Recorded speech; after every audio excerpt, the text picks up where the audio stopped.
now we come to the first question. In the first question, E is given to you.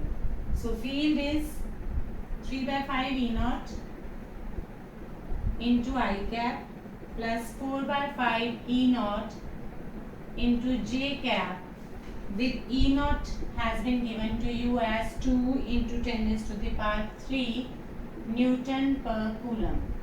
This is a constant. E naught की value आपको दे दी गई है, but field का component जो है वो x component भी है और y कंपोनेंट भी है.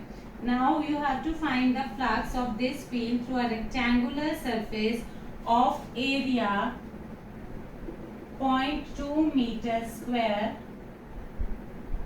parallel to YZ plane. It means this area is in YZ plane. तो बच्चे अगर एरिया YZ plane में है तो area vector is always normal to area, outward normal. So if this is my YZ plane, it means this is the x axis. If I take it like this, अगर आप इस book को consider करते हैं, if I take this vertical as x axis, this is y axis, this is z axis, any axis you can choose. अगर आप इसको z लेते हैं, जो नॉर्मल कन्वेंशन हमारा ये z होता है, ये x है, ये y है. सो if this is x, this is y, this is z. So now the area is in YZ plane. तो YZ plane का मतलब हुआ अगर ये y है और ये z है, तो it means this is the area. So if area is in the YZ plane, तो outward normal will be along the x axis. आपको इसमें 3D में करने की जरूरत भी नहीं पड़ेगी, because if area is YZ plane, area vector is normal to area, so has to be x axis. तो area vector जो हमारा बनेगा वो बनेगा 0.2 into I cap. So now you have to find the flux. So flux is equal to E dot ds. तो आपको dot product लेना है. तो बच्चे ये वेक्टर I और J है और ये वेक्टर सिर्फ I कैप है. तो अगर आप ये वाला फॉर्मूला लगाते हैं ax bx plus ay by plus az bz, then in that situation also you will have I dot I, J dot I 0 हो जाएगा, k तो किसी का भी है नहीं. It means जो हमारी फ्लक्स बचेगी that will be only due to the product of the coefficients of x, यानी I कैप के कोफिशिएंट्स को आप मल्टीप्लाई करेंगे. सो it is 3/5 E not into 0.2. ये हो गया हमारे पास ax bx यानी ex dsx, और उसके बाद हमारे पास कुछ नहीं बचेगा, बिकॉज I डॉट, इसको अगर मैं पूरा करूं तो ये 0 j cap plus 0 k cap I can write.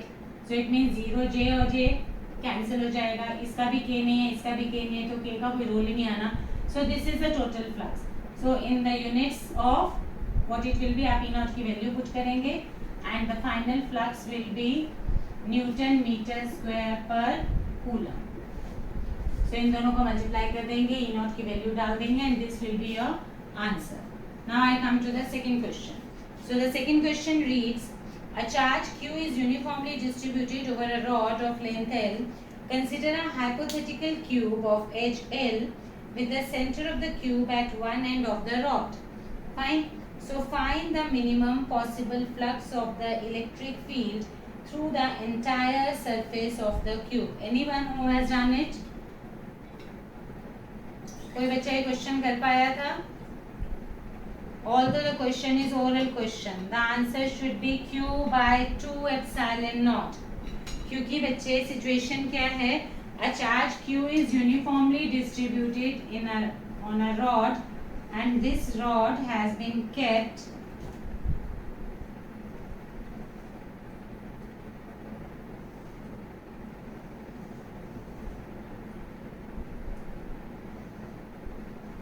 बच्चे आपने इस रॉड को क्यूब में रखा है in such a way that half the rod is inside the cube. So if this is my origin, so he says that the charge q is uniformly distributed over the rod of length L.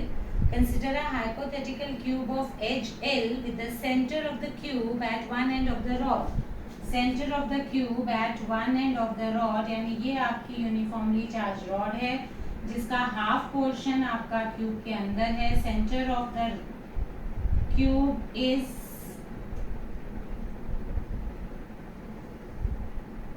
situation is like this कि इस rod को आपने charge दिया बच्चे और इस rod को आपने क्यूब के अंदर इस तरीके से रखा that half the rod is inside, क्योंकि हमें ये दिया है कि क्यूब का एज भी एल है और रॉड की लेंथ भी हमारी क्या है, एल है.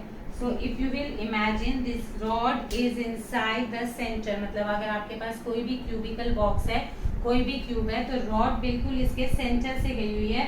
Half the portion of the rod is inside the cube and half the portion is outside. अगर आप इस बॉक्स को खोलेंगे so half is inside and half is outside. तो practically this is a Gaussian surface, cube itself is a Gaussian surface. तो हमारे पास जो flux आती है वो आती है Q inside upon epsilon naught, यानी चार्ज एनक्लोज. अगर रॉड को टोटल हमने Q चार्ज दिया था which was distributed over the length L, अगर Q चार्ज लेंथ L पे डिस्ट्रीब्यूटेड था तो आपके पास L/2 पे चार्ज कितना होगा बच्चे? बहुत सिंपल सी बात है, L/2 पे मेरा चार्ज हाफ हो जाएगा, that is Q/2. So flux will be equal to Q/2 epsilon naught. This is an oral question. सो आपको सिचुएशन विजुअलाइज करनी है कि क्यूब के अंदर आपने रॉड को रख दिया, half the rod is inside the cube, half the rod is outside the cube. So in that situation you have to find the flux. Now read the third question. Show that there can be no net charge in a region in which the electric field is uniform at all the points. बच्चे इसका एक screenshot ले लेंगे, एक screenshot ले लो board का, so that I'll rub it. Shall I rub it? अब next question, third question qualitatively है, ये भी मैं आपको अगर ओरल बताऊं. So we have been discussing. He says show that there can be no net charge in a region where there is uniform electric field. So I told you a number of times that we generate the uniform electric field by giving equal and opposite charge to two infinite plane sheets of charge. अगर आप दो infinite plane sheets of charge को लेते हैं, Shall I rub it? इसमें आपको जो ध्यान में रखना है वो ये कि I dot I, J dot J, K dot K is going to be 1 and I dot J, I dot K, K dot J has to be equal to 0. Perpendicular vectors का dot product 0 आएगा, parallel vectors का dot product 1 आएगा. Fine. So I told you कि we create the uniform electric field. last class का last topic हमारा यही था कि if you take two infinite plane sheets of charge, give equal and opposite charge to both of them. अगर आप इन दोनों को equal and opposite charge देते हैं, then in that situation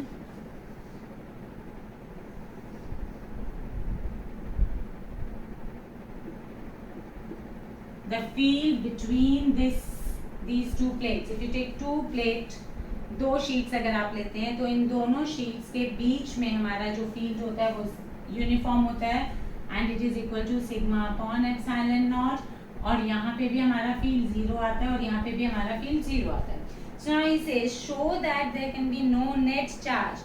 तो अगर हम यूनिफॉर्म फील्ड क्रिएट कर रहे हैं by giving equal and opposite charges plus q and minus q, then the net charge in the region where there is uniform field has to be equal to 0. तो आप इसका answer qualitatively ही लिखेंगे that field, uniform field जो है वो आपके पास create होता है. Uniform field is produced or created by giving equal and opposite charges to two. बेटा I am expecting that you will write this because ये आपके स्कूल के क्वेश्चंस में भी आ जाता है एंड क्वालिटेटिवली भी हमारा ये 1 मार्कर 2 मार्कर में आ सकता है. That why can be there no net charge in the region where there is a uniform field. जिस रीजन में हमारा फील्ड यूनिफॉर्म है वहाँ net charge has to be 0, उधर कोई चार्ज नहीं हो सकता because uniform field is stated by giving equal and opposite charges to two infinite long plane sheets, कुछ भी लिख सकते हैं आप. So it means in the region of uniform field the net charge has to be net charge q net is equal to plus q and minus q and it has to be equal to 0. अगर आप कोई Gaussian surface बनाएंगे जो इसको enclose करेगा जहाँ uniform electric field है तो net charge enclosed will come out to be equal to 0. So now the fourth question is electric field in a region is given by E is equal to, in the fourth question we have been given E is equal to E naught x by L into I cap. Find the charge contained inside the cubical volume. Find the charge contained inside a cubical volume bounded by the surfaces x is equal to 0, x is equal to a, y is equal to 0, y is equal to a, and z is equal to 0, z is equal to a. So I am just making the cube. Question क्या कह रहा है कि आपके पास एक cube है और आपको क्यूब के प्लेन्स की इक्वेशंस दे रखी हैं. This cube is formed by the 6 faces x is equal to 0 and x is equal to a. तो ये ओरिजिन हुआ बच्चे 0 0 0. तो ये x is equal to 0, तो इस पॉइंट का कोऑर्डिनेट क्या हो गया, x is equal to a. इस पॉइंट का कोऑर्डिनेट हो गया y is equal to a, और ये z 0 है तो इस पॉइंट का कोऑर्डिनेट आएगा z is equal to a. आप इसमें से एक डायरेक्शन पॉजिटिव लेते हैं, so this comes out to be z is equal to a. So this is a cube. इस रीजन में अब एक फील्ड है. Field in the region is given by, अब पहले हमने फील्ड देखना है कि फील्ड हमें कहीं यूनिफॉर्म है या नॉन यूनिफॉर्म है. This field is not uniform. You can see it is E naught by L. E naught is constant, L is the side of the cube, नहीं L is also constant 2 centimetre and a is the side of the cube. So E naught is 5 into 10 raised to the power 3 and L is 2 centimeter. So 5 into 10 raised to the power 3, L is 2 centimeter means 2 into 10 is from minus 2. ये तो E naught by L हो गया. Into x into I cap. Now first thing that you have to remember कि हमारी flux की contribution उसी area से आएगी जिसका एरिया वेक्टर आई कैप ही होगा. बिकॉज अगर एरिया वेक्टर जे कैप या के कैप होगा तो आपके पास डॉट प्रोडक्ट क्या हो जाएगा, 0. तो कैन यू टेल मी कौन से, I label the cube. If I label the cube as O A B C D E, तो हमारे पास फील्ड आ जाता है F G. So now we have 6 faces of the cube out of which 2 are parallel to. 2 के area vector आएंगे बेटा. Now you take this as a cube. Fine. If this is the origin, अगर ये origin है तो ये x axis, ये Y axis, और ये आपके पास क्या आएगी, Z axis. Are you able to see this box in my hand? Is it clear to you? Now अब आप ये देखेंगे बच्चे, ये मेरे पास x है, ये z है, तो ये प्लेन कौन सा हो गया, xz प्लेन. xz प्लेन का एरिया वेक्टर क्या आएगा बेटा, y एक्सिस. सिमिलरली इसका पैरेलल जो ये वाला फेस है, you can see these are the 2 parallel faces, ये वाला भी और ये वाला भी, दोनों xz प्लेन्स हैं. तो इस xz और इस xz का, इसका एरिया वेक्टर j कैप, इसका एरिया वेक्टर माइनस जे कैप.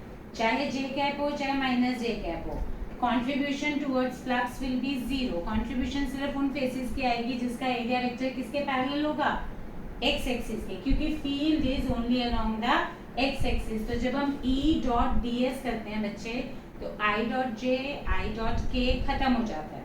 सो अब ये वाला फेस देखेंगे, ऊपर वाला, this top face X Y, area vector Z, x y, area vector minus z. तो i डॉट k भी 0, i dot minus plus k minus k, i dot j, i dot minus j, both will be 0. सिर्फ कौन से faces का हमारा flux बचेगा, जिसका area vector i cap के पैरेलल होगा, यानी yz plane. So if this is z and this is y, तो ये yz मतलब ये z और ये y, तो ये yz प्लेन बचा और ये yz, तो इन दोनों प्लेन्स की कंट्रीब्यूशन बचेगी. सी शॉर्टर वाली लेंथ में y ले रही हूँ, ये क्यूबॉइड है, क्यूब नहीं है, but still you have to imagine it like a cube. तो ये z, ये y, ये x. तो पहले तो आपको फेसेस समझ में आने चाहिए कि ये फेस कौन सा है. इसमें एक z एक्सिस आ रही है बच्चे और एक y एक्सिस आ रही है. So this is yz plane तो वाई जेड प्लेन का area vector will be plus i cap and इसका आएगा माइनस आई कैप। तो if you keep the cube like this, अगर ये ओरिजिन है मेरे पास, तो इसका एरिया वेक्टर फील्ड के पैरेलल, इसका एरिया वेक्टर फील्ड के पैरेलल, इन दोनों की कंट्रीब्यूशन आएगी, वो भी हम चेक करेंगे कि प्लस माइनस चेक करेंगे। इसका आई डॉट के, आई डॉट जे, अगर ये आपने जेड एक्सिस ले तो आई डॉट के 0, ठीक है। अब आपके पास ये वाला i dot k j and i dot j, see this is a cube, इसमें आप एक्स वाई जेड लेबल कीजिए। This longer is X axis, this is Y axis and vertical जो आपके पास आ रहा है वो हमारे पास आएगा, this is Z axis and this is y axis. So this is y, this is x and this is z. Fine. तो आपके पास ये x, ये z, x z प्लेन का नॉर्मल आएगा j कैप, फ्लक्स कंट्रीब्यूशन 0, इसका parallel face, उसकी भी flux contribution 0, ये y, ये z, y z प्लेन का एरिया वेक्टर आएगा x, इसकी फ्लक्स कंट्रीब्यूशन होगी प्लस या minus, that we will see, इसकी भी होगी। This face is x and y. Area vector is z. इनकी भी फ्लक्स कंट्रीब्यूशन खत्म। तो बेटा जहां भी फील्ड आपके पास एक डायरेक्शन में है तो आपको ये चेक करना पड़ेगा कि एरिया वेक्टर आपके पास कौन सी डायरेक्शन वाला है जो फ्लक्स की तरफ कंट्रीब्यूट करेगा। Now you can see this is my x axis, this is my y axis and this is z axis। Then आपके पास कौन कौन से प्लेन्स आ गए, इसकी लेबलिंग रहेगी F G H. Now you can see these are the faces O F A G, O A G F, O A G F, और इसका बिल्कुल पैरेलल फेस आएगा सी बी एच डी। ये कौन से प्लेन्स हैं बेटा? OAGF and CBHD. These are lying in which plane? They are lying in XZ plane. अगर ये मेरे XZ planes हैं बच्चे, तो इनका एरिया वेक्टर जो आएगा वो क्या आएगा? DS cap will be J cap. Fine. Then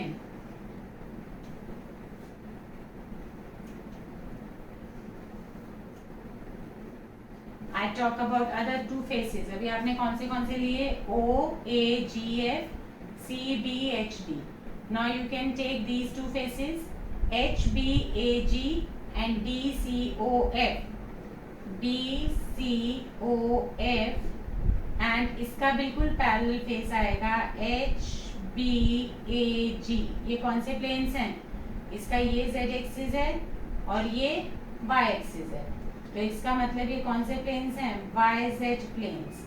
और इनका एरिया वेक्टर जो आएगा वो किस में आएगा? DS कैप इन प्लेन्स का। I write here as DS1 and DS2, इन दोनों प्लेन्स का ले लिया मैंने, और ये मैंने DS3 और DS4 ले लिया। ये मेरा लाइक करेगा प्लस माइनस आई कैप, इसका आउटवर्ड नॉर्मल, इसका outward normal.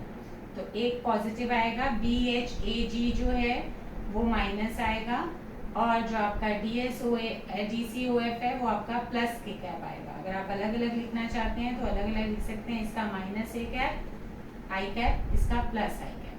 Now we are left with the two planes, हमारे XZ हो गए, YZ हो गए। XY प्लेन कौन से हैं? XY plane X and Y, यानी OABC, check it out, OABC, OABC and FGHD, FGHD, ये हमारे आ रहे हैं XY प्लेन। तो अगर ये XY प्लेन्स हैं तो इनके जो एरिया वेक्टर होंगे DS5 and DS6, they will be in the Z axis, that is K cap. So बच्चे इनका कोई कंट्रीब्यूशन नहीं आएगा फ्लक्स में, इनका कोई कंट्रीब्यूशन नहीं आएगा फ्लक्स में। So you have to mention here that only those faces whose area vector is parallel to I cap will contribute towards the flux. Since I dot j and I dot k is 0.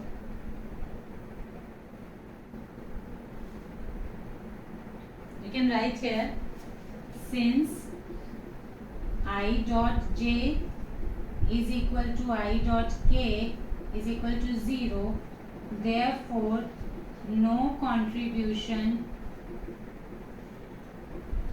of faces xz planes का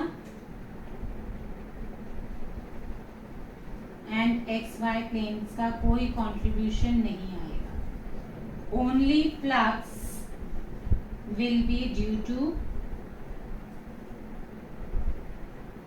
yz planes, because yz plane का जो area vector आएगा वो parallel to x axis आएगा. So we have, and then अगर मैं yz planes की बात करूं बच्चे, तो this was y and this is z. Fine. अब अगर मैं इस प्लेन की बात करूं जो है COFD, तो COFD के लिए फॉर COFD प्लेन x की वैल्यू क्या है 0, y की वैल्यू भी 0 है और z की वैल्यू भी 0 है. तो फील्ड ही हमारा क्या हो जाएगा 0, बिकॉज फील्ड में मेरे पास x आ रहा है. तो अगर x ही 0 है तो इसका भी फ्लक्स जो आएगा 0 आ जाएगा. सो field will be 0 for this. This means COFD जो ये वाला प्लेन था इसका मेरे पास कोई भी फ्लक्स नहीं आएगी. The only flux will be due to this. और COFB का outward normal was -i and HBAG का was +i. So HBAG का जो एरिया वेक्टर है वो +i कैप है और जो DCOF लिखा है आपने इसका एरिया वेक्टर जो है वो -i कैप है. फाइन. सो सिर्फ एक ही फेस की फ्लक्स बचेगी, वो हमारी बचेगी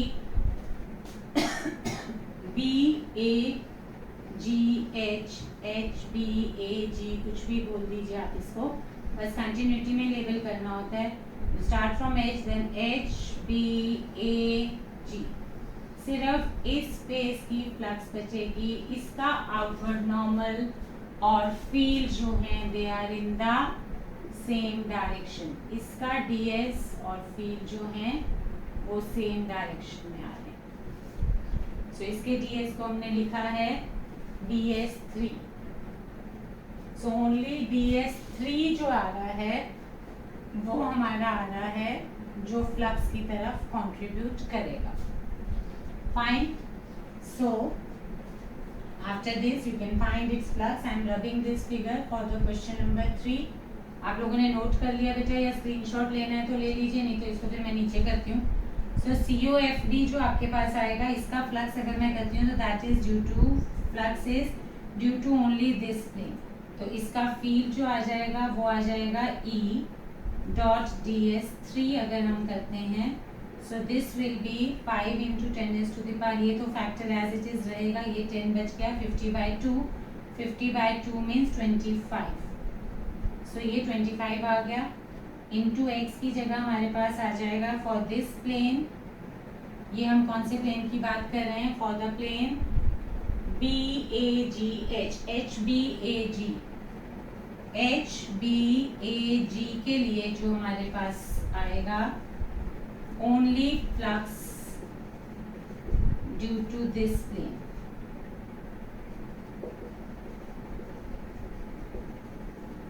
इसका DS cap DS3 is +i cap. Fine. So E dot DS इस फेस के लिए करना है आपने. बेटा एक बार आप स्क्रीनशॉट ले लो, then I will rub it out. ले लिया?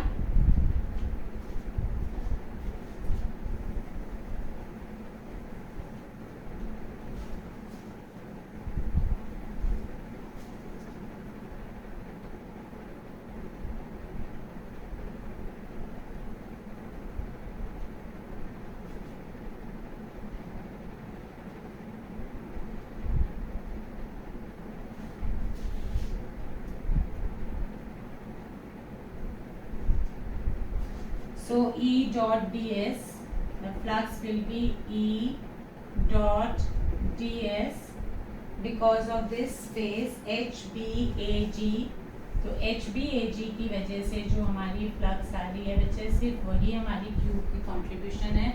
And the similar question is given in NCERT. One solved, one I think one unsolved is also there. And in the solved one you have a cylinder. बिल्कुल similar question है, cube की जगह उसमें बस cylinder लिया हुआ.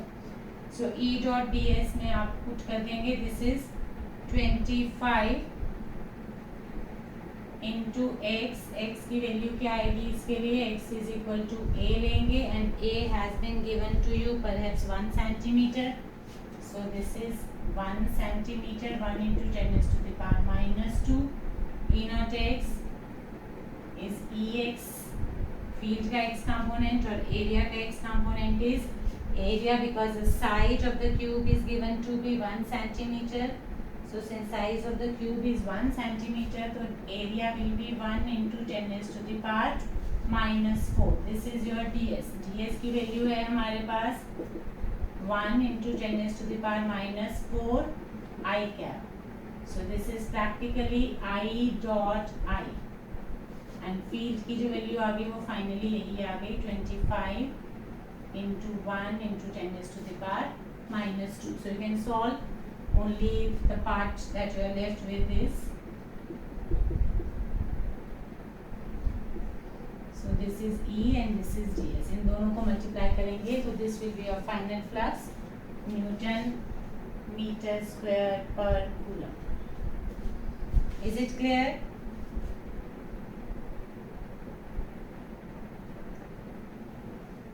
Cube के 4 faces की कंट्रीब्यूशन नहीं बचती है, ओनली एक फेस 2 फेसेस की बचती है. अगर ये हमारे पास यहाँ पे 0 ना होता तो 1 would have been this plus 1 would have been this plus. ये ds3 था, ये ds4 था. ये आपके पास कौन सा प्लेन है बच्चे? x and z. तो ये j कैप, इसका माइनस j कैप, और आपके पास ये वाला जो फेस है फ्रंट वाला ये आपके पास xy है. इसका ये आएगा हमारे पास डॉटेड बनाएंगे तो k कैप एंड सिमिलरली इसके बैक वाले का. सो बच्चे एरिया वेक्टर का आपको ध्यान करना है. So the next question is note it down and then I'll rub it out. Fifth question is very easy. Fifth question says that a charge q is placed at the center of the cube. Find the flux of the field through the 6 surfaces of the cube. It's an oral question. Can you tell me the answer? Can anyone tell me the answer of this question? Charge is placed at the center of the cube, so the flux will be q upon epsilon naught. और यही अगर हम आपसे पूछें इन the same question में आपसे पूछ सकती हूँ find the flux through one face. So flux through one face will be 1/6 of q upon epsilon naught.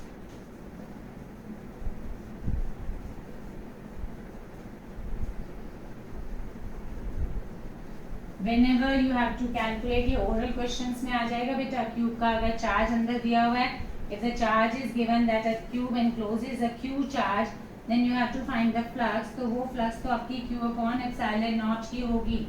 कोई भी closed surface हो, irrespective of the shape and size of the closed surface, the flux will be charge enclosed upon epsilon naught. So if this is a cube which encloses a charge q, Q आपके पास इसके बिल्कुल centre पे है, तो flux through all the 6 faces he same. So through cube अगर आपको चाहिए बच्चा, थ्रू क्यूब का मतलब वो ऑल द 6 फेसेस. तो अगर सारे 6 फेसेस की फ्लक्स चाहिए तो वो Q inside upon epsilon not होगी. और अगर आपको एक फेस की चाहिए, if you need the flux through one face of the cube, then this flux is 1/6 of q upon epsilon not. पूरे के पूरे 6 फेसेस में से इस पॉइंट चार्ज की अगर आप फील्ड लाइंस देखिए, फ्लक्स होती क्या बच्चे? Flux is the field lines. So if flux is the field lines, net total number of field lines crossing that area. तो q चार्ज से पूरे क्यूब से जितनी फील्ड लाइंस जा रही हैं तो सिमेट्रिकली देखेंगे तो एक फेस से कितनी जाएगी? 1/6. फाइन. सो वन फेस का पूछा जाए तो 1/6, पूरे क्यूब का पूछा जाए तो this is answer. Now the sixth question, a q charge is placed at a distance a by 2. Now there is another question, similar question, oral question, although मैंने ये सारे क्वेश्चंस आप लोगों को जब गॉसेस का कंसेप्ट पढ़ाया था तो ओरल ही बता दिए थे. This is any rectangular face, this is suppose a floor, a face, उसके a/2 पे आपने एक चार्ज रखा है, fine, and you have to find the flux. तो बच्चे ओपन सरफेस से आपके पास कभी भी फ्लक्स हमें नहीं निकलेगी गॉसेस लॉ के लिए. If this distance is given bye a/2, तो ये डिस्टेंस इस पॉइंट P से पास होता हुआ आपको E से the charge Q is placed at a distance a/2. यहाँ पे आपने चार्ज Q रखा है और आपको इस फेस से फ्लक्स निकालनी है थ्रू द एज. तो इस एक रेक्टेंगुलर प्लेन है तो क्यूबॉइड बनेगा, स्क्वायर प्लेन है तो क्यूब बनेगा. You make first you construct a Gaussian surface. So जब आप एक क्लोज गॉसियन सरफेस बनाएंगे तो वो सिमेट्री से आपके पास स्क्वायर प्लेन का बनेगा which has to be a cube. तो ये हमारा क्या बनेगा बच्चे, क्यूब. तो आप एक cube, it is as if अगर ये इसके a/2 पे था तो आपने चार्ज को इस तरीके से लिया है कि you have kept the charge at this point, जिसका डिस्टेंस यहाँ से भी a/2 है और यहाँ से भी a/2 है, मीन्स एग्जैक्ट मिड वे आपने चार्ज को रख दिया है. तो आपके पास क्यूब का एज जो है वो हमने a लिया है, fine. This is the same that I did through one face of the cube, but this is indirect way of asking कि a charge q is placed at a distance a/2 over the center of a horizontal square surface of edge a. Find the flux of the electric field through the square surface. तो आपको इस एक surface की flux निकालनी है. तो आप इसका एक क्लोज सरफेस कंस्ट्रक्ट करेंगे which comes out to be a cube. तो इस क्यूब के थ्रू जो फ्लक्स आएगी वो हमारी आएगी q upon epsilon not, because cube is enclosing the charge. Cube charge inside the cube, cube के अंदर कितना चार्ज है, दैट इज क्यूब. तो अगर इसका सेम थिंग कि अगर flux q by epsilon not पूरे क्यूब की है तो through one face the flux will be 1/6 of q upon epsilon naught. Now seventh question, shall I rub it? बेटा आप स्क्रीनशॉट लेते रहो साथ साथ अगर लिख नहीं पा रहे हैं तो, so that in the end you have the solutions with you. So seventh question says find the flux of the field through a spherical surface of radius r due to charge this at the center and another equal charge at a point 2r away from the center.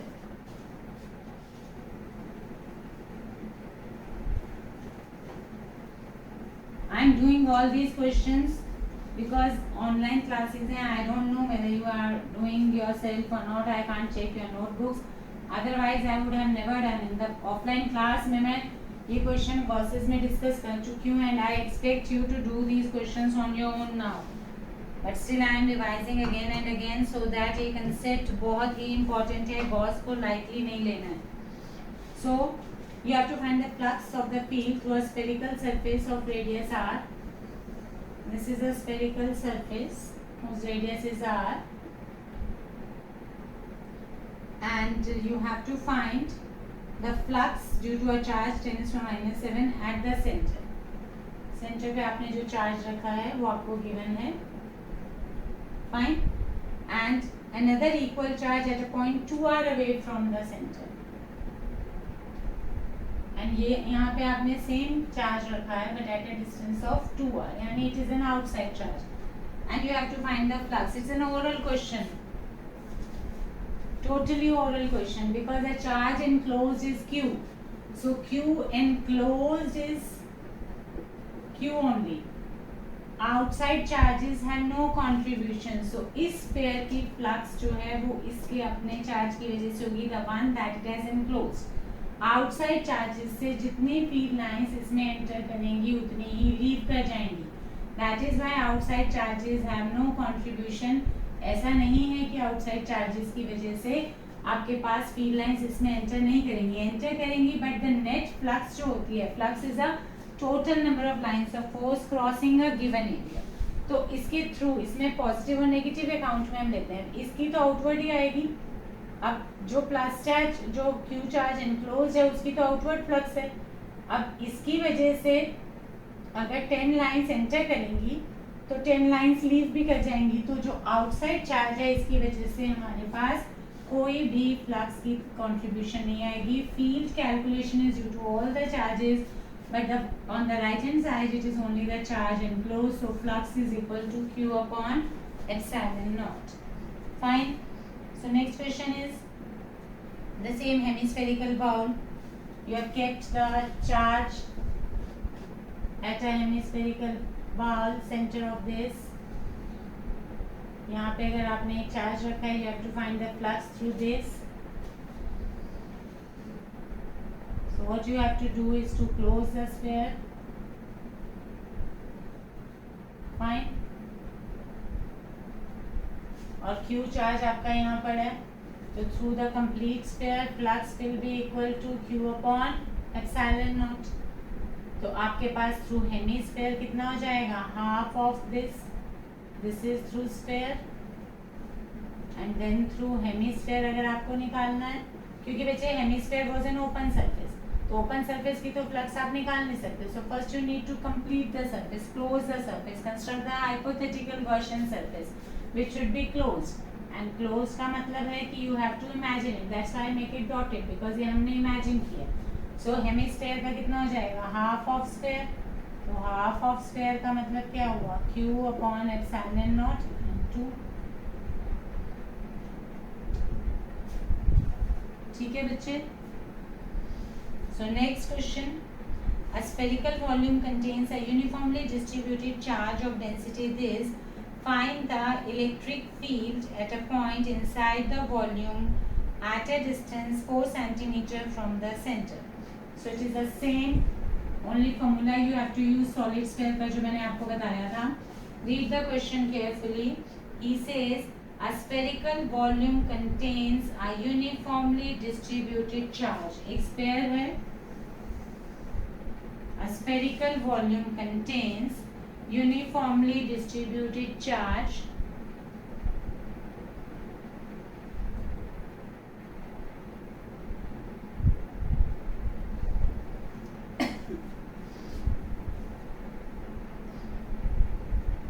Of density rho given है. आपको density से ही पता चल जाएगा बच्चे की charge distribution आपकी जो है वो सरफेस है या वॉल्यूम है. He has given coulomb per metre cube, तो 2 × 10⁻⁴ कूलम पर मीटर क्यूब. तो रो आपको दे रखा है 2 × 10⁻⁴ coulomb per metre cube. Fine. This is the charge density. The spherical volume contains a uniformly distributed charge of density this. Find the field at a point inside the volume at a distance 4 cm from the center. Center से 4 cm पे आपको निकालना है field. Fine. So this distance is 4 और मुझे radius नहीं given है. Is this point clear to you? So what is given is कि एक sphere है जिसमें यूनिफॉर्मली डिस्ट्रीब्यूटेड चार्ज है. थ्रू आउट द स्फीयर आपके पास, हाँ जी बच्चे क्या हो रही है, फ्रीज हो गई है. Is it clear now?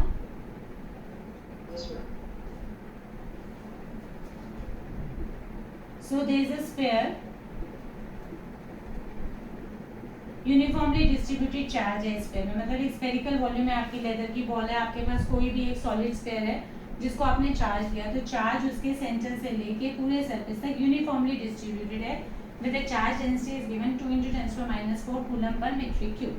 और अब आपको निकालना है flux through this Gaussian surface of 4 cm sphere, radius जिसकी 4 cm है. क्योंकि जिस पॉइंट पे हमें फील्ड निकालना है उस पॉइंट से हमने गॉसियन सरफेस ड्रॉ कर लिया, तो 4 cm पे मुझे फील्ड निकालना है. तो I construct a Gaussian surface which will be a sphere of radius 4 cm. तो हमें 4 cm पे फील्ड निकालना है बच्चे.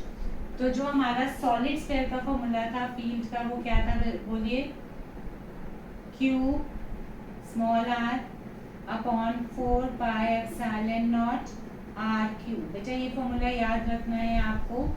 अगर आप चार्ज डेंसिटी की टर्म्स में लर्न कर सकते हैं तो it's fine, otherwise this is more simple. तो दिस इज चार्ज जो आपने दिया टोटल। ये small are is a distance of observation point. जिस पॉइंट पे आपको फील्ड निकालना है उस ऑब्जर्वेशन पॉइंट का जो डिस्टेंस है वो स्मॉल आर है, एंड कैपिटल आर जो है वो हमने रेडियस ऑफ स्फीयर दिया था, जो हमारा स्फीयर है उसकी रेडियस। सो अब हमें स्फीयर की रेडियस नहीं पता, बट हमें रो पता है। तो rho means rho is nothing but charge per unit volume.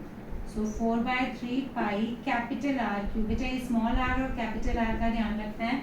Small are is a distance of observation point. अगर आपको स्मॉल आर और कैपिटल आर में दिक्कत आती है, यू कैन टेक एक्स, मुझे कोई प्रॉब्लम नहीं है, you can put it x. So x is the distance of observation point, और कैपिटल R हमेशा जनरली हमारे सिस्टम की रेडियस को, स्फीयर जो हमें गिवन होता है उसको हम कैपिटल R लेते हैं। सो यहाँ से आपको q/r³ चाहिए या q/4πr³ चाहिए। अगर आप मैं इसमें से 1/ε0 को अलग कर लूँ, इसमें मेरा गॉसेस लॉ यूज करके हमने ये रिजल्ट डिराइव किया था, तो अगर मैं 1/ε0 अलग कर लूँ, x अलग कर लूँ, तो this comes out to be q/4πr³। और मुझे जो रो गिवन है वो हमें गिवन है ये। तो what is row?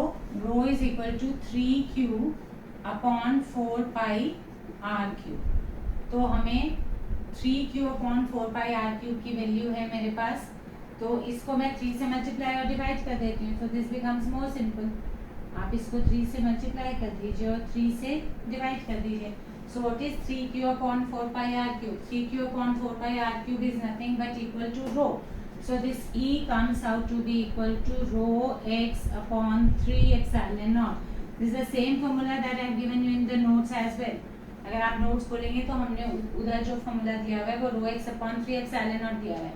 So you must, if you can remember both fine, if you can remember any of them. अगर आपको ये याद रखना इजी रहता है तो ये कर लीजिए, ये इजी रखता है तो ये कर लीजिए, जो भी है। तो रो आपके पास है, x आपके पास है। इस केस में हमारा x जो है वो गिवन है 4 सेंटीमीटर, और रो आपके पास गिवन है 2 × 10⁻⁴। Just put the values and you will get the answer.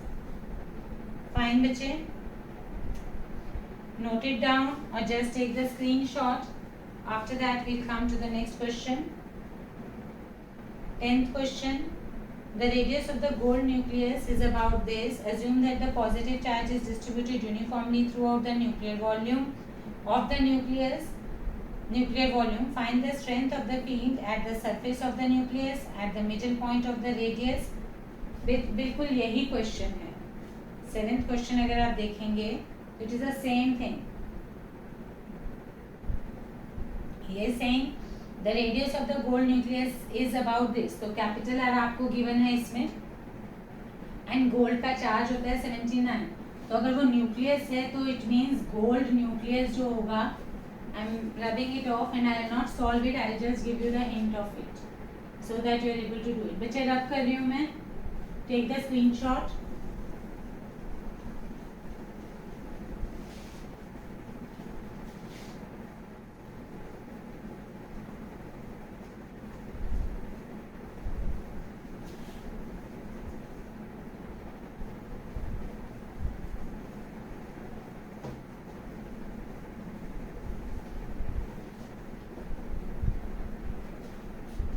So this is a gold nucleus and he is saying the positive charge is uniformly distributed. Nucleus है तो nucleus के अंदर protons होते हैं। Z79 है तो इसका मतलब इसमें कितने प्रोटॉन्स हैं? 79।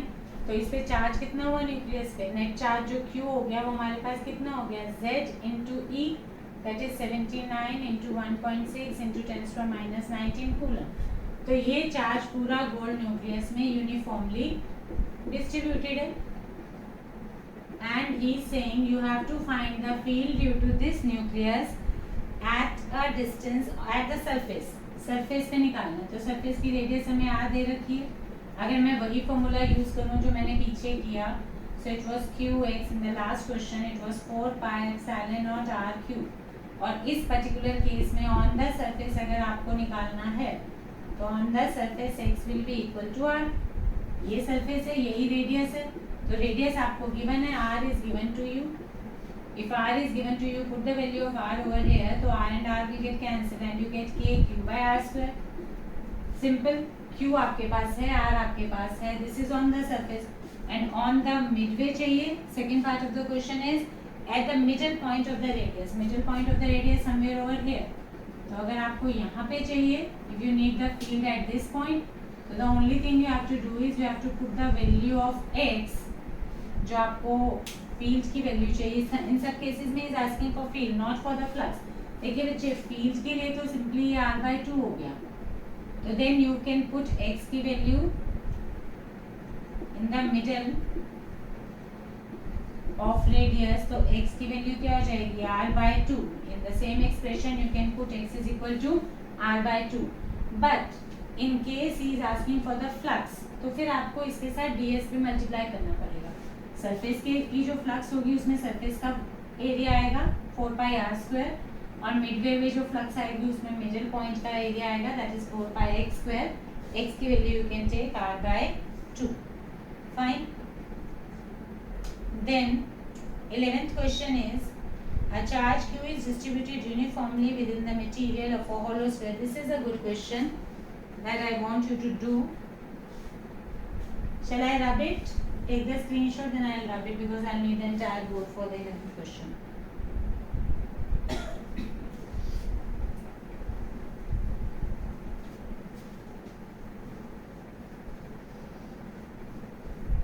Online teaching is like teaching in vacuum to invisible people, जिनके ना हम फेसेस देख सकते हैं, ना मुझे एक्सप्रेशन से पता चलता है कि समझ आया नहीं आया, ना मुझे पता है कि सुन रहे हैं आप, लिख रहे हैं आप, या गेम्स खेल रहे हैं, या डूडलिंग हो रही है, माधव की कोई पेंटिंग बन रही हो सकती है. In the meanwhile Madhav, painting तो नहीं बन रही? चलो. A charge q is distributed uniformly within the material of a hollow sphere of inner and outer radii.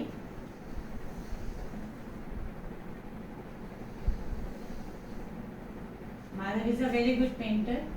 He has made a very good painting of his mother. So now he will make one of mine as well, but not during the class. ठीक है Madhav? Charge q is distributed uniformly within the material of a hollow sphere of inner and outer radii r1 and r2. Find the electric field at a point P, a distance x away from the center, such that x lies between r1 and r2. x lies between r1 and r2. बच्चे ये थोड़ी सी situation आपको visualise करनी पड़ेगी कि क्या है. This is draw a rough graph showing the electric field as a function of x for 0 to 2r2.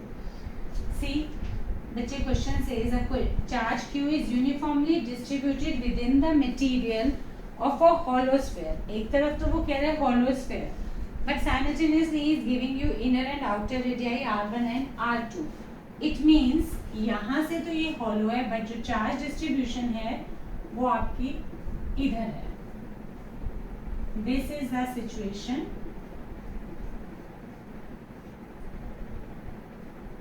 ठीक है बच्चे, तो you cannot say कि it is a complete hollow. आप you can imagine कि आपने एक solid sphere लिया और उसमें से इतना portion r1 radius का एक sphere उसको scoop out कर दिया. Fine. Suppose you talk about the solid sphere में अगर suppose I take some potato or something और उसके इनर रेडियस से मतलब इतना एक पूरा का पूरा आपने स्कूप आउट कर दिया, तो this material is hollow. Only this much is the area where there is a charge distribution. So I can not say that this is a hollow sphere because यहाँ पर ये आपके पास पूरा वॉल्यूम ऑक्यूपाई कर रहा है. अदरवाइज हॉलो स्फीयर में आपका इनर और आउटर शेल में चार्ज डिस्ट्रीब्यूशन होगा तो रेडियस में r1 एंड r2 इतना डिफरेंस नहीं होगा कि बीच में भी हम एक पॉइंट ले रहे हैं और जिस पॉइंट पे वो फील्ड निकलवा रहा है और या फ्लक्स निकलवा रहा है, whatever the question is, the question says find the field.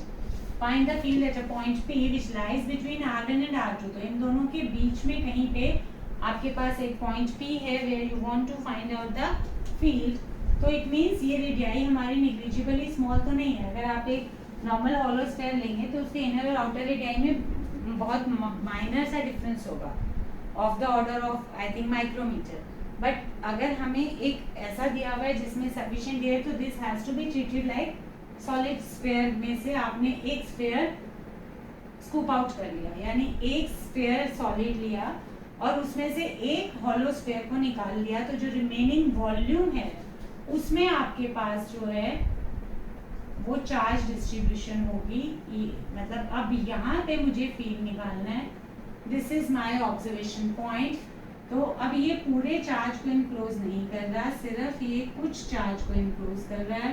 तो अब इसको मुझे गॉसेस लॉ से अगर मुझे फील्ड निकालना है तो I need the charge enclosed also because E dot ds will be q inside upon epsilon naught. तो प्रैक्टिकली हमें क्या चाहिए, हमारा यही रहेगा जो गॉसेस लॉ है, E dot ds is equal to q inside upon epsilon naught.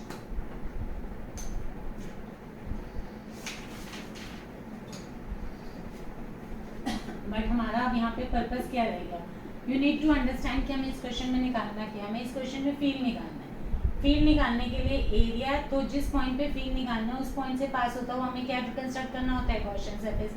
हम पहले दिन से गॉसेस लॉ में यही पढ़ रहे हैं कि the point at which the field is to be calculated we should construct a Gaussian surface.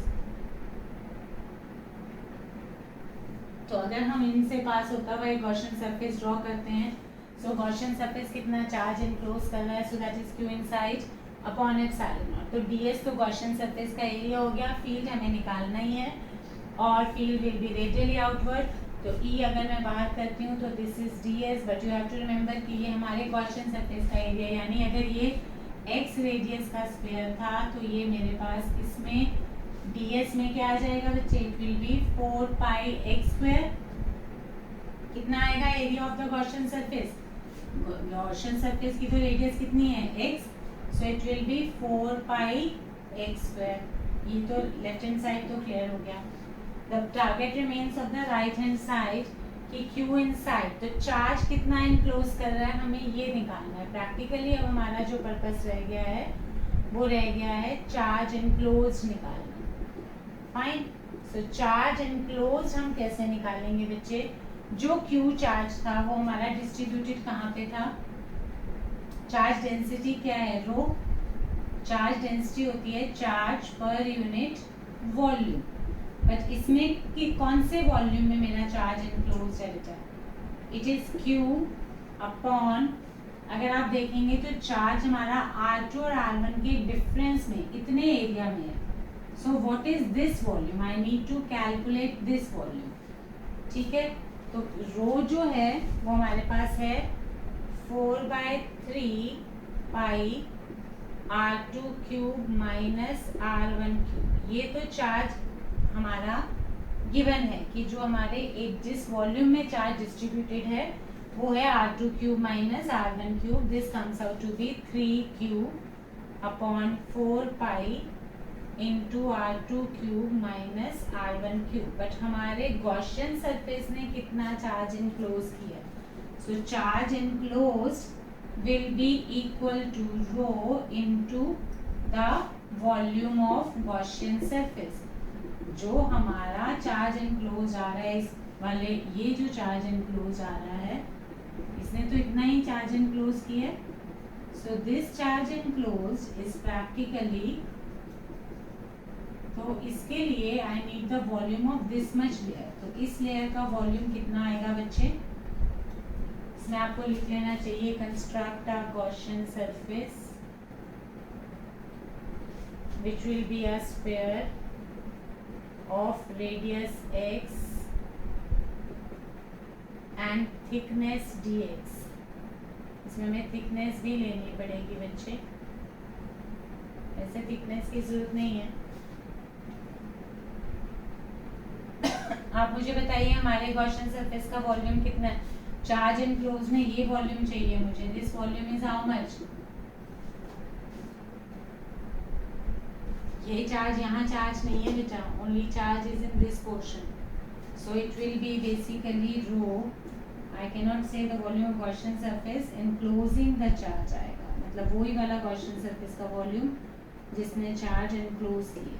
So it will be rho into 4/3 pi r1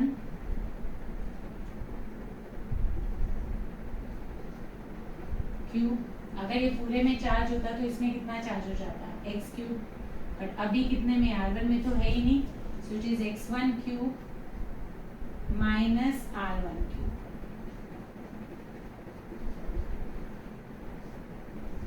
check it out. ये वॉल्यूम कितना है बच्चे, इतने स्फीयर का वॉल्यूम चाहिए. मतलब ये चार्ज एनक्लोज है, आपको ये पता होना चाहिए कि इतना एरिया जो है वो मेरा गॉसियन सरफेस चार्ज एनक्लोज कर रहा है. तो ये चार्ज एनक्लोज जो आ रहा है this is basically equal to 4/3. अगर सेंटर से लेके यहाँ तक पूरा चार्ज होता तो 4/3 पाई एक्स क्यूब हो जाता. बट एक्स क्यूब तो नहीं है. एक्स क्यूब में से r1 क्यूब तो इतनी जगह है जहाँ चार्ज है ही नहीं. तो 4/3 pi X cube minus r1 cube. So इन दोनों को आप मल्टीप्लाई करेंगे and you should get the answer. So this is rho. Check it out बच्चे, कर ही लो एक बार को. सो ई, हाँ जी बेटा,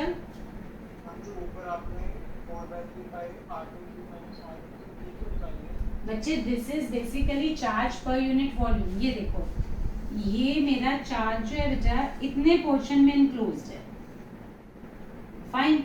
तो मेरी चार्ज डेंसिटी जो आएगी वो चार्ज पर यूनिट वॉल्यूम, इतने ही वॉल्यूम में चार्ज एनक्लोज है ना बेटा. तो ये वॉल्यूम तो मुझे चाहिए because this is a region जहाँ पे चार्ज है. तो जो अगर मैंने Q चार्ज दिया वो कितने वॉल्यूम में डिस्ट्रीब्यूट हुआ, वो हुआ 4/3 पाई r2 cube minus r1 cube. ठीक है, because this is r2 and this is r1. क्योंकि यहाँ पे चार्ज नहीं है, इस एरिया में कोई चार्ज नहीं है, r1 में कोई चार्ज नहीं है, r1 से r2 के बीच में चार्ज है. तो जो चार्ज Q दिया वो पूरा इतने में डिस्ट्रीब्यूट हो गया. अब जब हमने गॉसियन सरफेस बनाया तो मेरे गॉसियन सरफेस ने इस पूरे को तो इनक्लोज ही नहीं किया, उसने तो उसका भी एक पोर्शन इनक्लोज किया. तो इनक्लोज कितना किया, x cube minus r1 cube into row.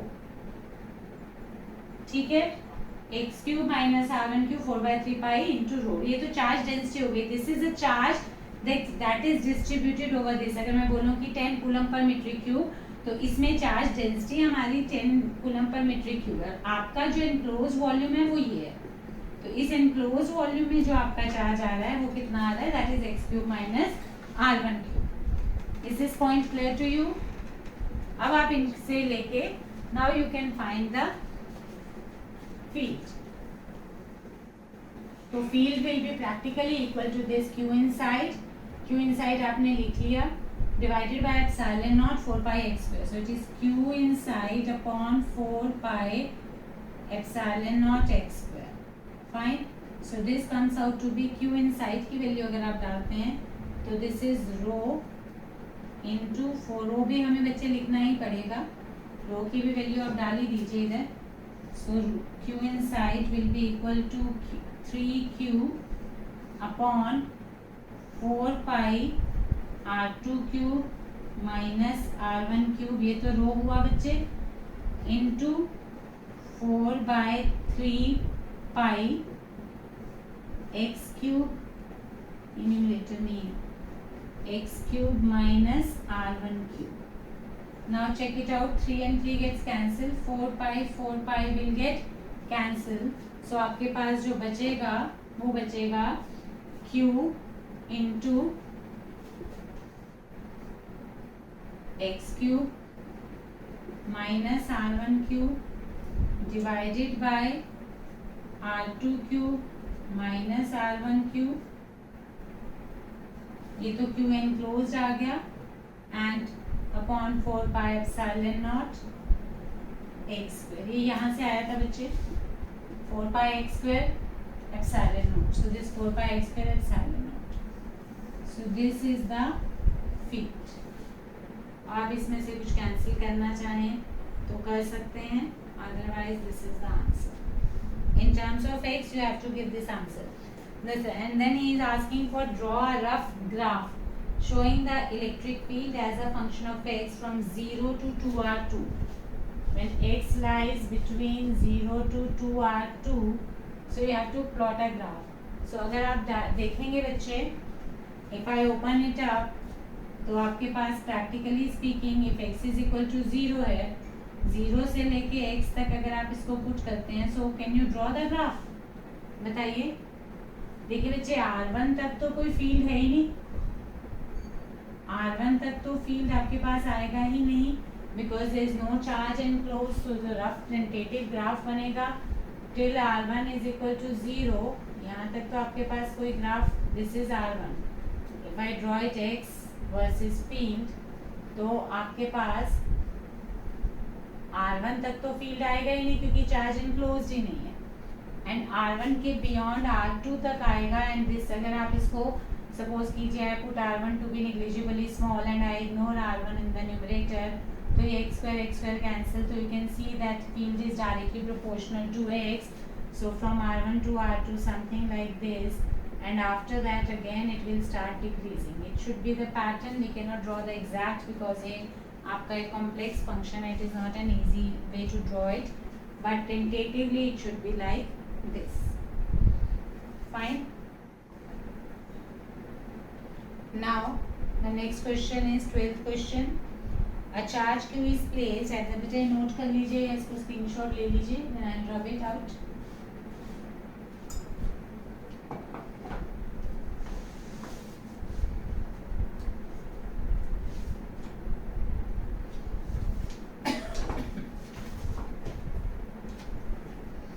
Then next is a charge q is placed at the center of an uncharged hollow metallic sphere of radius a.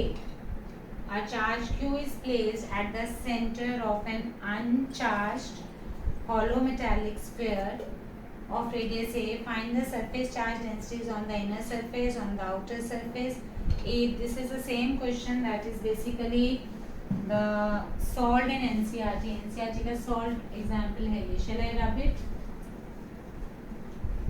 And this is another one important type. जो 12th question है बच्चे, ये हमारा board के point of view से भी बहुत important concept है, जिसमें हम चार्जेस की इंडक्शन करते हैं कि हॉलो मेटालिक कंडक्टर के अंदर. इसमें हमारा जो कंसेप्ट यूज होता है वही same concept, that the field inside the conductor has to be zero.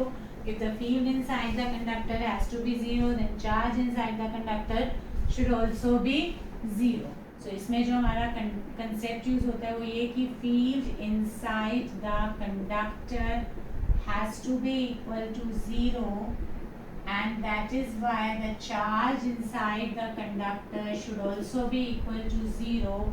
So whatever charge you give, the charge resides on the outer surface. अगर आप एक hollow metallic conductor को कोई charge देते हैं, तो जो भी charge आप उसको देंगे, then that charge will be residing on the outer surface. Then that q must reside on the outer surface. जो भी charge आप देंगे वो उसके outer surface पे ही रहेगा. अब अगर आपने कोई cavity करके उसमें charge रख दिया, इसके बेसिस पे हमारे कई सारे क्वेश्चंस कंसेप्चुअल हम पहले भी डिस्कस कर चुके हैं. Faraday cages, why it is safe to sit inside a car, कि आप जो भी चार्ज आता है वो हॉलो मेटालिक कंडक्टर के आउटर सरफेस पे आता है. ठीक है बच्चे. तो अब अगर आप कैविटी कर देते हैं, कैविटी का मतलब इसमें क्या है कि आपने रख ही दिया सेंटर पे चार्ज उसके deliberately, then charge can not move. So what actually will be happening? He says that a charge is placed at the center of an uncharged hollow metallic sphere of radius a. Find the surface charge density of the inner surface and of the outer surface. तो अब इसमें क्या है कि charge move करके बाहर नहीं आएगा, बट इसकी वजह से चार्ज में कंडक्टर में इंडक्शन हो जाएगी, बिकॉज कंडक्टर हम ऐसे हॉलो बना रहे हैं. बट अगर आप इसको इमेजिन करेंगे कि एक मेटल का हॉलो कंडक्टर है, तो आपने जितना चार्ज इसके सेंटर पे रखा, इसके इलेक्ट्रॉन्स की ड्रिफ्टिंग हो जाएगी इन सच अ वे कि इसके इनर सरफेस पे माइनस क्यू चार्ज आ जाएगा, so that the net charge inside becomes equal to 0 और उसकी इंडक्शन हो जाएगी प्लस क्यू। जैसे अगर हम एक चार्ज रॉड को एक मेटालिक स्फीयर के पास लाते हैं तो इस साइड पे हमारी कौन सी इंडक्शन हो जाती है, नेगेटिव चार्जेस की, और इस तरफ हमारी कौन सी इंडक्शन हो जाती है, पॉजिटिव चार्जेस की। तो in this way the same thing is happening है, बस सिर्फ इतना है कि हमने इस प्लस क्यू को बाहर रखने की बजाय इसके अंदर रखा है। अब इसके अंदर नेट चार्ज हो ही नहीं सकता, रिसाइड ही नहीं कर सकता, बट अगर आपने रख दिया है सब एक्सटर्नल एजेंट देन उसकी वजह से इसके अंदर इंडक्शन हो जाएगी, minus charge will be here and plus charge will be here. अब अगर आप इसको कुछ और एक्सटर्नल चार्ज दे देते हो, plus Q small Q, next part होगा। So the first part of the question says that find the surface charge density of the inner surface. तो इनर सरफेस पे कितना चार्ज आया, minus Q, so surface charge density will be practically sigma is equal to charge per unit area, which is minus q by 4 pi, जो भी इसका radius है, that will be 4 pi r square. So this charge per unit area. Fine. I think he has given the radius a, so you can put the small a. Whatever radius is given to you, that is immaterial. Fine. Surface charge density of the outer surface. तो outer surface पे plus q है, outer ये inner पे आएगी बच्चे, और outer पे हो जाएगी प्लस क्यू। ये बहुत सिंपल सिंपल छोटे छोटे क्वेश्चंस हैं। अब अगर आप एचसी वर्मा के नाम से डरेंगे तो कोई कुछ नहीं कर सकता, बट ये बोर्ड में भी आने के लिए सिंपल है, बोर्ड में भी इतना सिंपल नहीं आता है। The second part of the question is if a charge small q is put on the sphere. Now this is a question that is given there in NCERT, that if a small charge q is put on the sphere, what would be the surface charge densities on the inner and the outer। तो अगर हम outer surface पे कोई charge देते हैं तो उसकी वजह से inner पे कोई फर्क नहीं पड़ेगा, because charge reside on the outer surface of the conductor, whatever charge you give that resides on the outer surface। तो ये plus q भी outer पे आ जाएगा, तो inner की तो वही रहेगी जो थी minus q, और outer की change हो जाएगी, that will be now q plus q divided by 4 pi a square। So this will be for outer and inner पे कोई change नहीं आएगा, तो inner की आपके पास रहेगी q minus q by 4 pi a square। So inner और outer surface you must be able to understand। आप एक hollow ball imagine कीजिए, आप imagine कीजिए कि उसके अंदर कितना चार्ज आ रहा है, उसके बाहर कितना आ रहा है। आपने उसके सेंटर पे कुछ चार्ज रख दिया, can imagine it like a toys होते हैं बच्चों के, प्लास्टिक बॉल होती है, उस प्लास्टिक को आप और उसके अंदर एक छोटा सा मार्बल का स्टोन होता है एंड देन दैट रोटेट्स। तो आप इसको इस तरीके से सिचुएशन इमेजिन कीजिए कि एक हॉलो स्फीयर है मेटल का, उसके सेंटर पे एक चार्ज रख दिया, but charge inside the metal has to be equal to 0। Metal के अंदर तो चार्ज रह ही नहीं सकता, तो उसकी वजह से इंडक्शन हो जाएगी, यहाँ माइनस क्यू यहाँ प्लस क्यू। स्मॉल क्यू जो आप एक्स्ट्रा दे रहे हैं वो आउटर पे ही आएगा, तो आउटर की charge density will change but inner की charge density will remain the same. Now the third part of the question is find the electric field inside the sphere at a distance x from the centre in the situations a and b। Find the electric field inside the sphere at a distance x from the centre. तो x distance पे अगर आपको चाहिए बच्चे तो ये तो simple एक पॉइंट चार्ज का ही फील्ड निकालना है और कुछ करना ही नहीं है। अगर x डिस्टेंस है तो x डिस्टेंस पे चाहे आपने आउटर पे कितना भी चार्ज दिया हो, यहाँ पे तो फील्ड जो है वो सिर्फ इस पॉइंट चार्ज की वजह से आएगा, इस माइनस क्यू या इस प्लस क्यू की वजह से तो कुछ होगा नहीं। So it means it will B k q by x square, that will be the field। this is the c part of the question। k की जगह 1/4 pi epsilon आप लिख सकते हैं। so this finishes the 12th question। And similarly आपको एक next question जो है वो भी बेरिलियम का एक मॉडल दिया हुआ है, that is also similar question. Consider the following very rough model of the beryllium atom. The nucleus has 4 protons and 4 neutrons. I am doing it in the oral manner. Nucleus has 4 protons and 4 neutrons, and he is saying that the nucleus has 4 proton 4 neutron confined in the small volume of radius भी given है आपको nucleus की।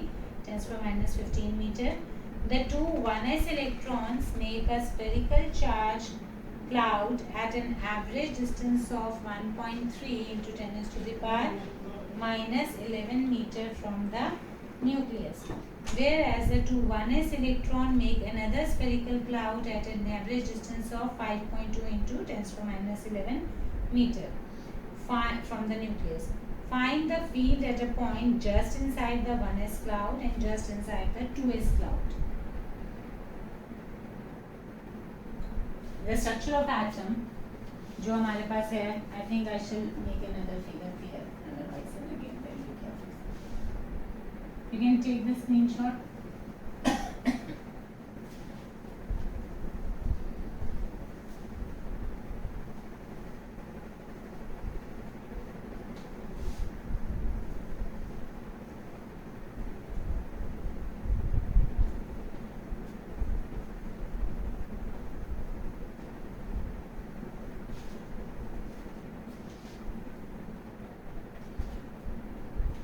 So we have, this is a nucleus which contains 4 protons, 4 neutrons.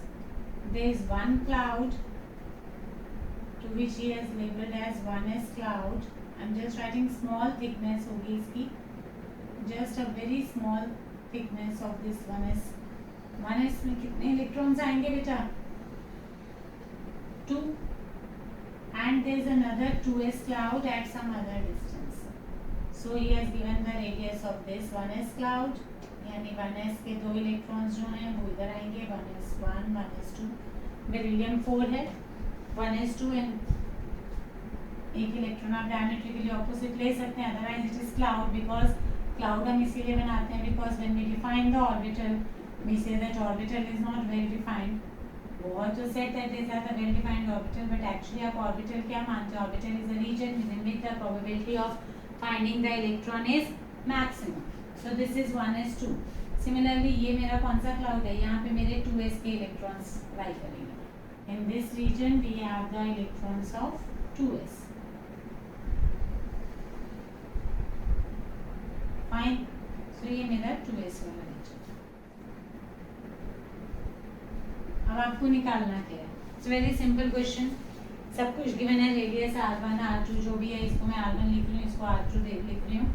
Values आपको given है, nucleus की radius अलग given है, और ये x है जो भी है, न्यूक्लियस की रेडियस r है, ये r1 है, ये r2. Fine.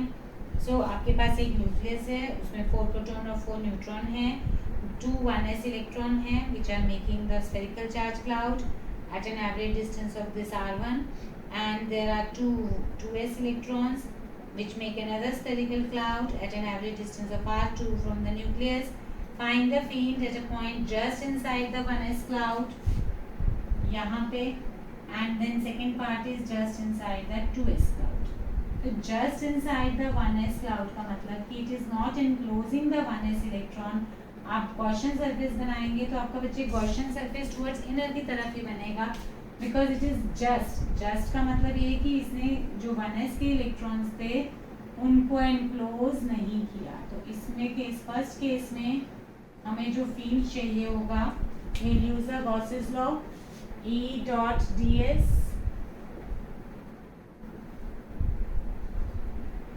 is equal to q inside upon epsilon naught. तो just inside 1s cloud, 1s cloud के अंदर just का मतलब कि it will not enclose the 1s electron, क्योंकि just inside है.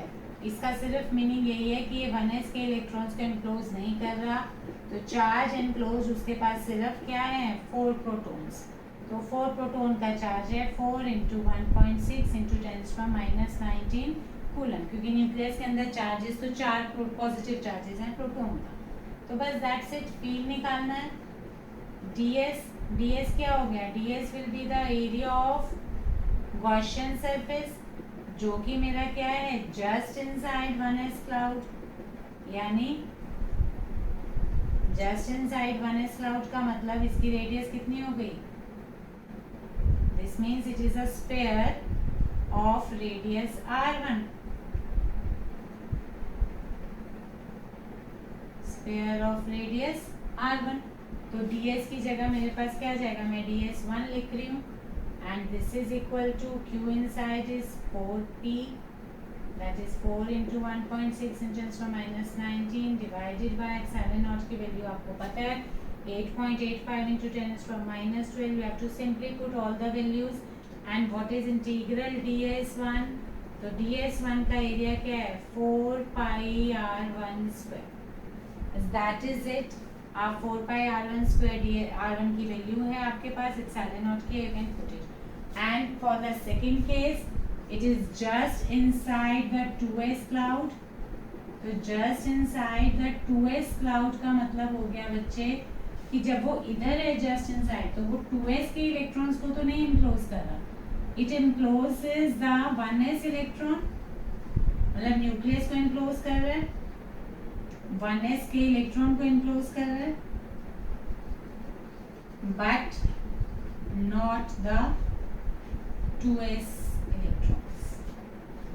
ठीक है बच्चे, so it is enclosing only 1s electrons and the nucleus। तो net charge कितना हो गया, Q enclosed in this case will be equal to 4 proton plus 2 electron, which means net charge मेरे पास क्या हो गया 4 प्रोटॉन के चार्ज और इलेक्ट्रॉन का चार्ज माइनस हो गया, तो 2 प्रोटोनिक चार्ज बचेगा नेट।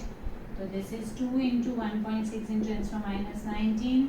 यहाँ पे 4 यूनिट चार्ज इनक्लोज था, यहाँ 2 यूनिट चार्ज इनक्लोज है, तो फ्लक्स हाफ नहीं होगी क्योंकि यहाँ पे रेडियस भी आपके पास ज़्यादा होगी। जब आप इसकी फ्लक्स निकालेंगे phi2, तो phi2 is going to be E dot E2 dot ds2, so is equal to Q2, मैं इसको 2 ही कर देती हूँ, Q2 अपॉन एप्सिलॉन नॉट। तो यहाँ पे जो ds2 आएगा बेटा, that will be basically the area of the sphere of radius r2। just inside है तो हम r2 के इलेक्ट्रॉन्स का कंट्रीब्यूशन नहीं लेंगे, but spherical surface of radius r2 has to be considered। ठीक है बच्चे, so this will be your E1, this is Q1,